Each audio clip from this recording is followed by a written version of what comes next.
আমরা সংসদে গিয়ে দেশের জন্য ভালো কিছু করতে চাই ইনশাআল্লাহ। আর সংস্কারের মাধ্যমে সমাজের আবর্জনা দূর করতে চাই। এই আবর্জনা রাস্তার ময়লা, ড্রেইনের ময়লা, ছড়ার ময়লা থেকে শুরু করে মানুষের মনের আবর্জনা আমরা দূর করতে চাই। মানসিক সংশোধনের জন্য আমাদের অভিযান।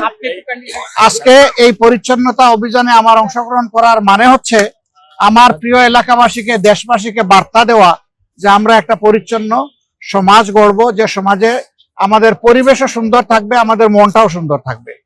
পরিবেশ যখন সুন্দর থাকে তখন তার ইতিবাচক প্রভাব মানুষের মনোজগতের উপরে পড়ে। এই মানুষগুলা ভালো হয়, সমাজের জন্য দরদি হয়, দায়িত্ববোধ সম্পন্ন হয়। আমরা সেই বার্তাটাই মূলত দিতে চাচ্ছি। আমাদের ছোট্ট একটা দেশ, আমরা সবাই যদি আন্তরিক হই তাহলে নিজ নিজ আঙ্গিনা আমরা পরিষ্কার রাখলেই দেশ পরিষ্কার হয়ে যাবে। আজকে এই বার্তা দেওয়ার মাধ্যমে আমি আমার এই এলাকার সহকর্মীবৃন্দকে বলবো যে প্রতিদিন ফজরের পরে, আজকে এটা লোক দেখানো নয়, এটা দিয়ে শুরু। প্রতিদিন ফজরের পরে আমাদের প্রত্যেক ইউনিট মিনিমাম আধা ঘন্টা সময় এই পরিচ্ছন্নতার কাজ করবে। 1 ঘন্টা পারলে আরো ভালো। এরপরে যার যার কাজে, পারিবারিক পেশাগত দায়িত্বে তারা ছড়াইয়ে পড়বে, সমাজের অন্যান্য সেবায় ছড়াইয়ে পড়বে।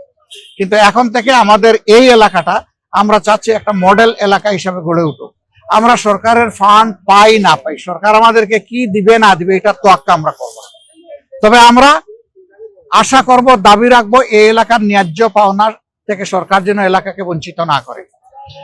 এই এলাকায় আমি শুধু ওয়াদা করি নাই, আমাদের সাথে আরো যত প্রতিদ্বন্দ্বী এখানে নির্বাচনে অংশগ্রহণ করেছেন সকলের ওয়াদা ছিল যে একটা ভালো মিরপুর কাফরুল আমরা গড়বো। এখন সবার সমবেত দায়িত্ব, আমি সকলের সহযোগিতা চাই।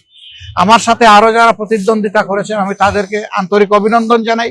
প্রতিযোগিতা করাটাই একটা বিজয়। এবার আমি হয়েছি, আগামীতে তারা হবেন, অসুবিধা নাই। এটাই গণতন্ত্রের সৌন্দর্য। আমাদের কাজের মাধ্যমে জনগণকে প্রশান্তি দেওয়া, জনগণের জীবনে নিরাপত্তা ফিরিয়ে আনা, শঙ্কা দূর করা, একটা ভ্রাতৃত্বমূলক সমাজ ব্যবস্থা গড়ে তোলা, দল মত এবং ধর্মের ঊর্ধ্বে উঠে আমরা এই কাজটা করতে চাই। এই জন্য সারা দেশবাসীর আমরা সহযোগিতা চাই। আমি শুধু মিরপুর না, আমার যত সহকর্মী সারা দেশে ছড়িয়ে আছেন তাদের কাছেও আমার একই বার্তা। এবং আমি এই দায়িত্ব আজকে শেষ করছি না, এটা আমার শুরু। আমি ঢাকায় থাকলে প্রতিদিন এখানে আসবো, প্রতিদিন রাস্তা ঝাড়ু দেবো ইনশাআল্লাহ। আর ঢাকার বাইরে থাকলে যেখানে যাব ওখানে আমার সহকর্মীদের নিয়ে আমি কাজ করব।